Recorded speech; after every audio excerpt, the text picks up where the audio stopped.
lo que tiene que ver con uno de los, tal vez, fiscales más buscados a la hora de entrevistar y de poder tener su palabra, que es el fiscal Federico Delgado. Sí, Adrián, a mí no profeso el periodismo de periodistas, pero a veces me gusta cuando se revelan algunas intimidades de los programas. Y hace algún tiempo nosotros nos hicimos una pregunta que es bastante amplia: ¿qué pasa con la justicia? Claro. Nos la hicimos cuando nos enteramos que le iban a dar salidas transitorias a los asesinos, a los policías asesinos de Natalia Melman. Nos la hicimos también cuando le otorgaron el beneficio de la prisión domiciliaria a Checolás, y nos lo hacemos todos los días. Sí, y de hecho fuimos buscando muchos testimonios, algunos jueces en actividad, sí, otros jueces que se jubilaron, abogados que han participado, legisladores que son los que tienen después la potestad de hacer los triunviros que van a ser elegidos por el Poder Ejecutivo para ser jueces, y la verdad que encontramos respuestas de lo más variadas. Sí, como seguramente los vamos a encontrar ahora cuando lo recibamos y hablemos con el fiscal Delgado, que es alguien que, además de ser fiscal, es una persona muy inquieta, es licenciado en Ciencias Políticas, escribió un libro el año pasado que yo lo recomendé aquí en mi sección, La cara injusta de la justicia, junto con la periodista Catalina Delía, en coautoría hicieron ese gran libro que cuenta primero cómo entender el lenguaje judicial y luego analiza casos muy dispares. Bien. Desde un hombre que se roba unas tablas y va preso, hasta casos mucho más sensibles como López y como Lázaro Báez. Bueno, lo saludamos al fiscal Federico Delgado y le agradecemos mucho la posibilidad de estar charlando con nosotros a través de Radio Brisas. ¿Cómo le va, fiscal? Adrián Barbarulo y Federico Bruno los saludamos de aquí desde Mar del Plata. ¿Cómo está? Hola, ¿cómo les va? Gracias por llamarme. ¿Cómo están? Muy bien, gracias por atendernos. Muy bien. Fiscal, ¿cómo es esto de criticar fuertemente a la justicia, teniendo en cuenta que hay una cara injusta dentro de la justicia, pero además formar parte de la justicia? Y se inscribe en un intento de, una visión crítica del sistema que es bastante obvia, ¿no?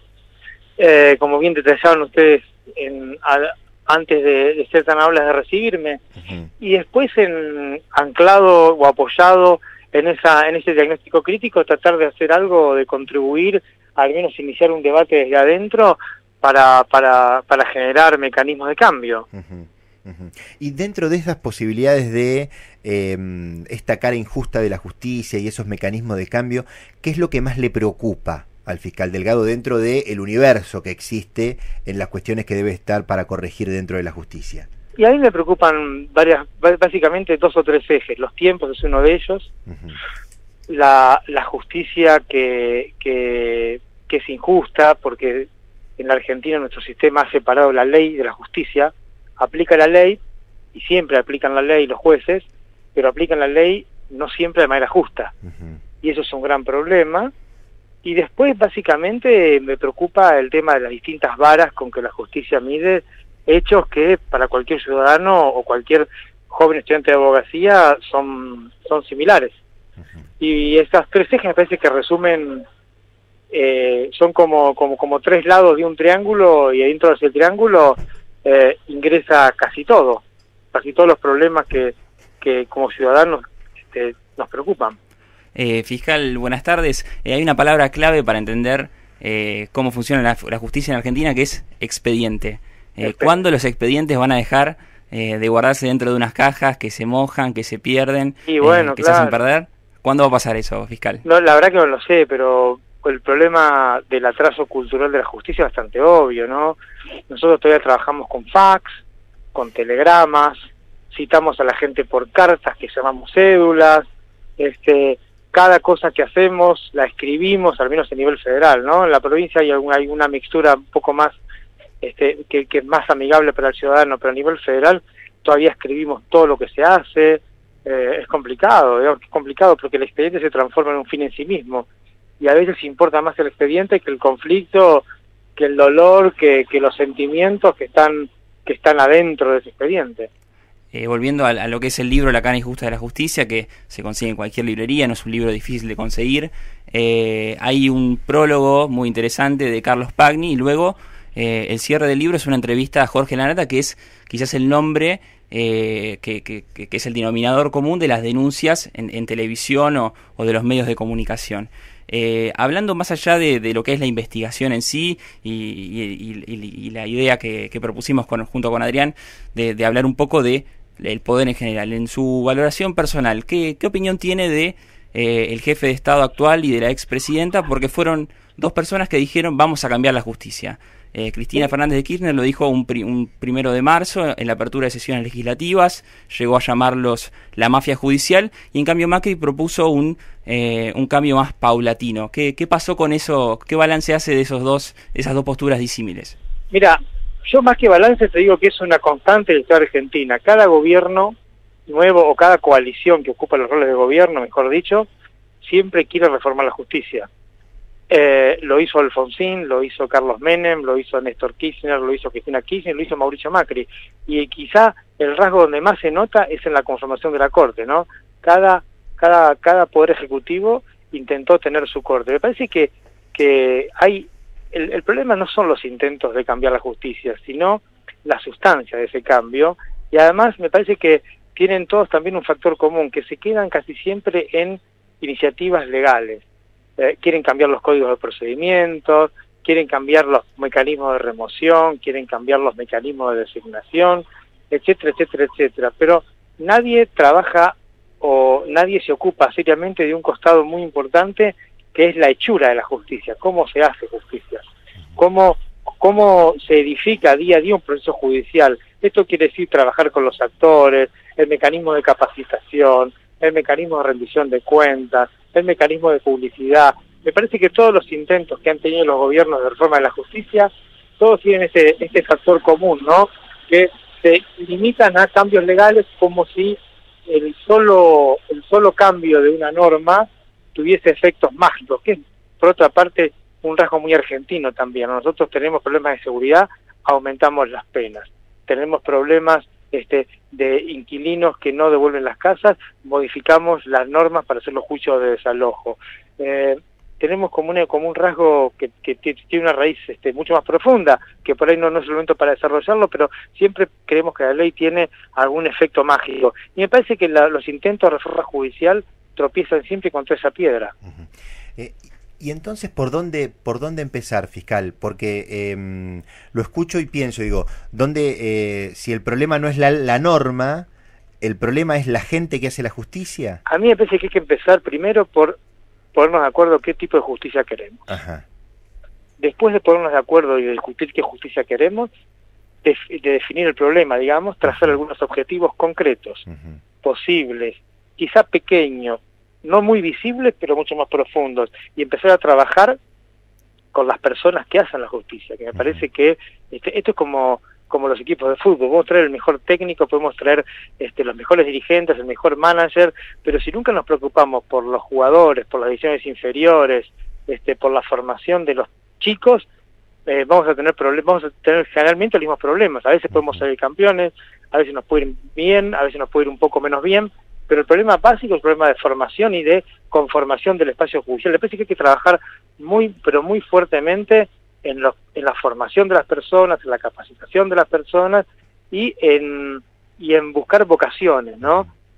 Tratar de, por ejemplo, tratar de dejar que la justicia sea un trabajo para que el tipo que entra a tribunales o que entra al Estado en general sepa que lo que está haciendo algo más que trabajar. Está dedicando gran parte de su vida a una vocación, a la vocación que los antiguos llamaban el servicio público. Okay. Digamos, tenemos que pasar del trabajo al servicio. Cuando pasemos del trabajo al servicio vamos a tener otro tipo de compromisos, me parece a mí humildemente. Y cuando tenemos otro tipo de compromiso, vamos a tener mejores procesos de formación. Y me parece que es un proceso que naturalmente va a decantar en soluciones judiciales mucho mejores que las que tenemos.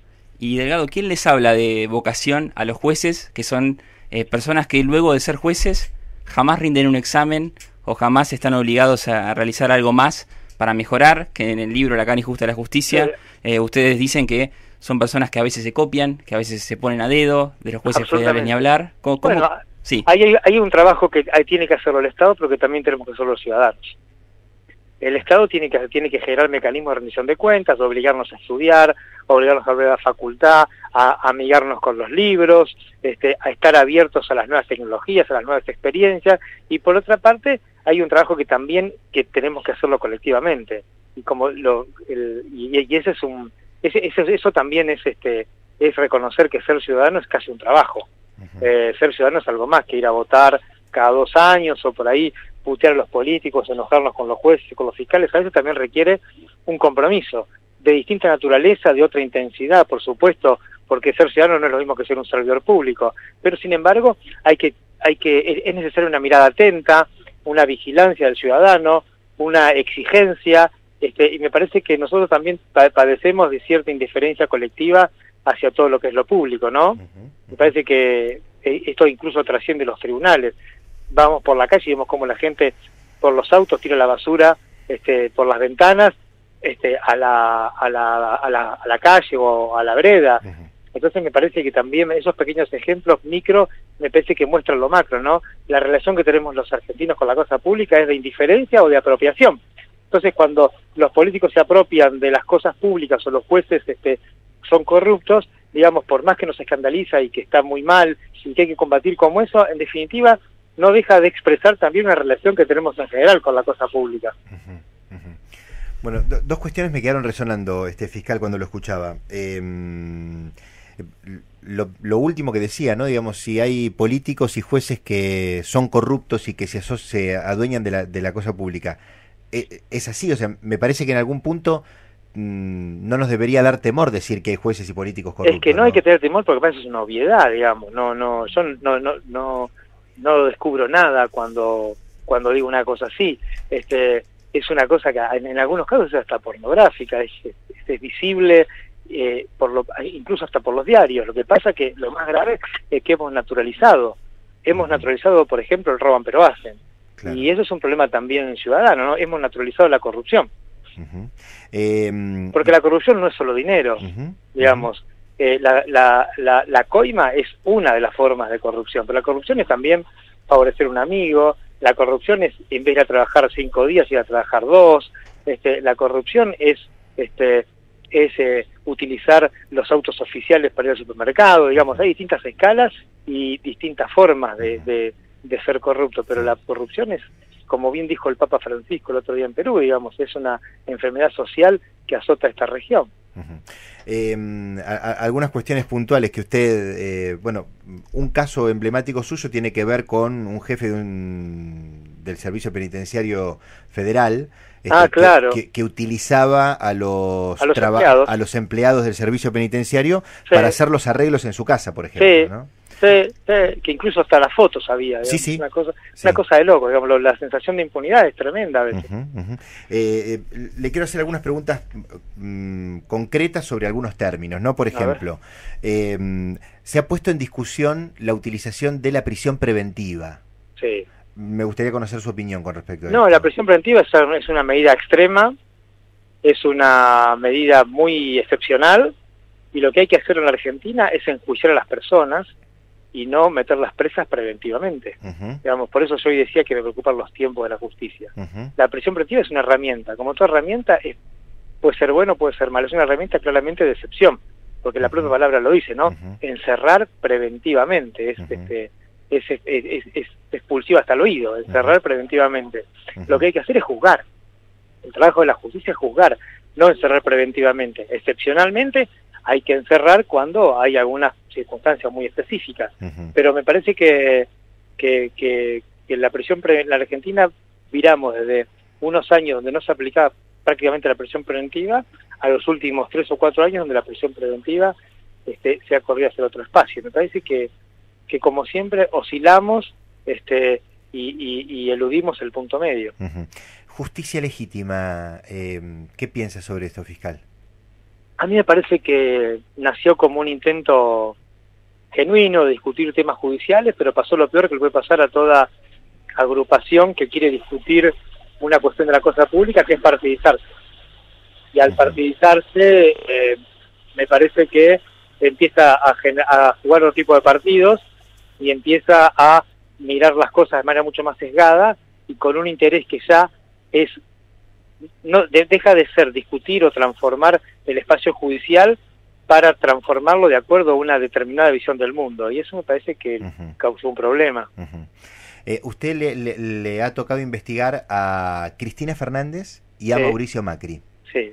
En el momento de llevar a cabo esas investigaciones, ¿qué fue lo que más lo sorprendió? No, lo que sorprende no es una sorpresa, pero lo que sí es constatar en el cuerpo, digamos, que a ningún poder le gusta que lo investiguen. Ajá. El poder es reacio a que lo investiguen y siempre se maneja con un discurso hacia afuera, digamos, que es el de respeto a la institución y bla, bla, bla, pero que en rigor de verdad genera muchas molestias la investigación al gobierno en turno. Me pasó con Cristina Fernández de Kirchner, con Néstor Kirchner, nos pasó con Mauricio Macri, nos pasó siempre. Digamos, por eso a mí me parece que a veces yo sé que más uno tiene la tendencia, a veces por cómo la realidad nos va llevando, a discutir la coyuntura, pero en realidad el problema es profundo, digamos. En la Argentina el poder no tolera que lo investiguen, y eso es también tiene un componente que tiene que ver con el trabajo de los ciudadanos. Y Federico, que quisiera hacer una última, no pregunta, sino una aclaración, que cuando hablamos de la incomodidad de investigar al poder, creo que llevaba 2 semanas de salida del libro. La coautora de La Cana Injusta de la Justicia, Catalina Dería, recibió unas amenazas que no, por supuesto no saben de quién fueron, pero que salgan estos libros también hace que le incomoden a todos, sí, entonces es una buena manera para recomendarlos. Sí, sí. La verdad que el libro tuvo muy buena recepción en la ciudadanía, buena recepción en la calle, ha habido, la verdad, términos muy elogiosos e inesperados, pero hacia adentro, obviamente, es un libro que no gustó para nada, y la burocracia hace sentir cuando está a gusto, cuando no está a gusto, en este caso con un libro. Pero sí, claro, porque bueno, como decía hoy, a veces tratar de discutir las cosas de adentro, bueno, también tiene algún costo personal, ¿no? Pero uno tiene que pensar que cuando acepta el servicio público, acepta las partes lindas y acepta las partes no tan lindas, y la obligación de ser honesto intelectualmente, honesto en general, pero honesto intelectualmente, sobrevive más allá de los intereses personales. Fiscal Delgado, la verdad que seguiríamos hablando bastante porque es un tema que particularmente nos apasiona, porque creemos que tiene que ver mucho más con el cotidiano de la gente de lo que la mayoría se imagina. Absolutamente. Nosotros aquí tenemos un caso emblemático, que fue el caso de Lucía Bernaola, una chica que fue atropellado por un chico que venía alcoholizado, y tenía 14 años esta chica, y la mató. Y el chico ahora recibió prisión domiciliaria. Y la madre, absolutamente desarmada ante esta situación, la respuesta que recibe es que en los papeles está bien que tenga prisión domiciliaria, pero ahí hablamos sobre la justicia justa o no justa, ¿no? Digamos, claro, lo que usted explicaba. Hay que reconciliar la ley con la justicia, digamos, porque si no estamos condenados a la guerra de todos contra todos. Si no generamos un mecanismo en el que todos podamos confiar en alguna institución los problemas que tenemos, vamos por decantación, caemos en la guerra de todos contra todos, y ahí siempre ganan los más fuertes. De nuevo, el agradecimiento de parte de los dos. Muchas gracias. Gracias por llamarme. Hasta luego. Estábamos hablando con el fiscal Federico Delgado, un personaje muy particular, ¿no? Sí, algunos lo llaman un outsider del mundo judicial. Es un hombre que llega en bicicleta todos los días a los tribunales de Comodoro Pi, cuando muchos van, por supuesto, en los autos oficiales asignados a ello. Es un hombre que, según cuenta Romina Mangel en un perfil que hizo para el Diario de la Nación, tiene solamente un traje, solamente un par de zapatos, pero lo que nos interesa es recomendar libros que incomodan al poder. En su momento lo hicimos con Natalia Aguiar y su biografía de Ricardo Lorenzetti, hoy lo hacemos con Federico Delgado y este libro La Cana Injusta de la Justicia, y siempre es una buena ocasión de hablar con alguien que dice: forma parte de un mundo que lo detesto profundamente y que deseo que cambie todos los días. Hay una frase muy fuerte que dejó, ¿no? Que dice: es una obviedad que hay jueces y políticos corruptos. Lo está diciendo un fiscal federal. ¿Sí? Es una obviedad que hay jueces y políticos corruptos. Gracias, Fede, por la producción de la nota. Por nada, Adrián.